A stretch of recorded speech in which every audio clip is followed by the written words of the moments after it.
Pemirsa, kegiatan pesta seks atau orgi ini terjadi di kawasan Jakarta Selatan. Kami akan membahas lebih lanjut bersama dengan seksolog Mbak Zoya Amirin. Selamat siang Mbak Zoya, masih bersama kami?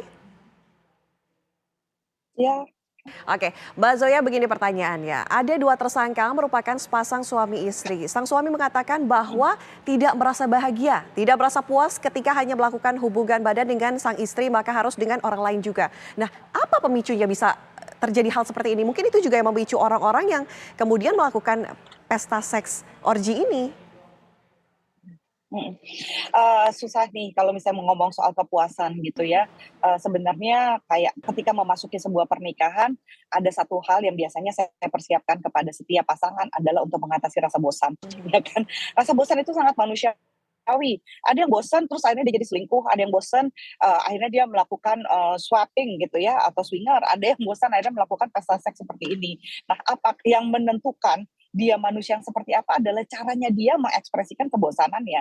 Ini kan kalau misalnya dia bosan, dia bisa melakukan hal-hal lain dulu. Oke, bosan dalam soal seks. Ya, ketika Anda akan menikah, apalagi Anda memilih untuk monogami, dari awal Anda sudah tahu bahwa Anda akan berhubungan seks dengan orang yang sama, ya for the rest of your life gitu. Jadi hal-hal seperti ini adalah dicari variasinya dan bagaimana cara melakukan kalau istilah saya adalah sexploration atau sex exploration. Ya, ada banyak pasangan yang juga merasakan kebosanan, tapi tidak melakukan orgy party yang beresiko ini. Meskipun ini bukan sebuah penyimpangan perilaku seksual, tapi ini resikonya sangat tinggi. Kan dibandingkan melawan resiko itu, kayak pertanyaan simpelnya, udah pernah coba gaya apa aja sih dalam berhubungan seksual? Udah mencoba variasi yang seperti apa sih berdua? Sudah mencoba apakah suasananya, play gamesnya gitu ya, hal-hal yang untuk bertambah variasi untuk berdua sebenarnya banyak sekali. Dan salah satunya kebosanan itu juga kan bisa konseling dulu ke seksolog, ya kan? Bisa untuk didiskusikan hal seperti itu. Jadi ketika bosan, kita juga tidak semerta-merta melakukan hal seperti ini. Sama kayak misalnya orang bekerja, gitu ya. Ketika dia sedang bekerja dan dia sadar bosan nih kerja, apa iya langsung quit aja gitu dari pekerjaannya. Nah, atau pernikahan, ya udah deh daripada cerai, ya nanti dihakimi, daripada selingkuh gitu ya. Wah nanti lebih ramai lagi, mendingan saya ajak aja pasangan saya untuk orgy party.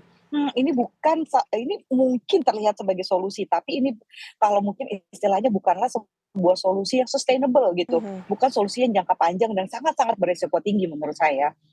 Oke. Karena salah satunya nih ya resiko yang mungkin terjadi misalnya, ketika Anda bertemu, di pasangan orgi yang istilahnya karena rasa enak ini sangat-sangat relatif dan subjektif.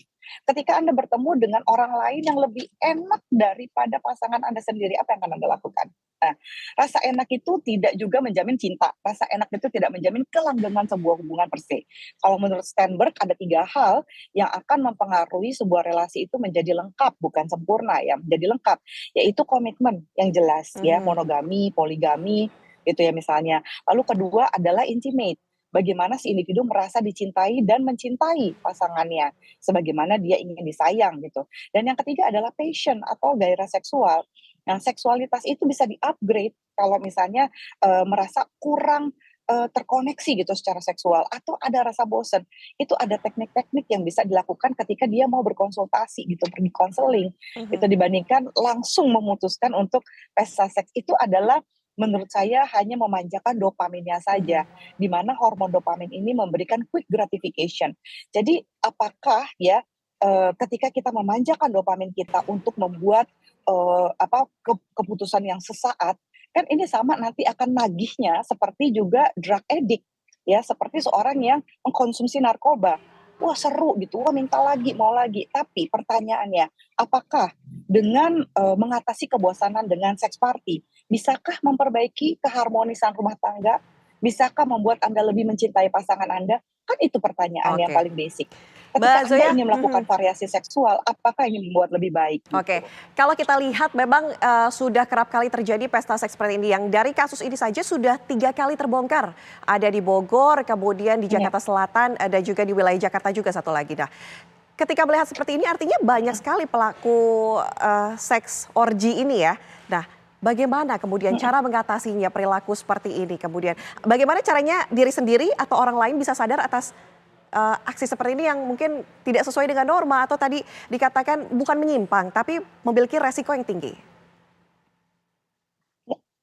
Sebenarnya sebenarnya sih ya, zaman sekarang nih tahun 2023 loh gitu ya, bagaimana edukasi itu udah ada di mana-mana.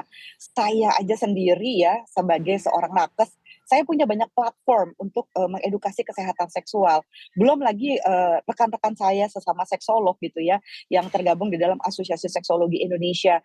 Kami semua memberikan banyak sekali edukasi, kayak misalnya salah satunya nih, bulan depan ya pada tanggal 14 sampai 15 Oktober di Hotel Haris Surabaya kami akan mengadakan konferensi ya para ahli seksologi di Indonesia dan kami tuh memberikan edukasi banyak sekali. Tapi kenapa mereka tidak mencari? Nah, kadang-kadang orang itu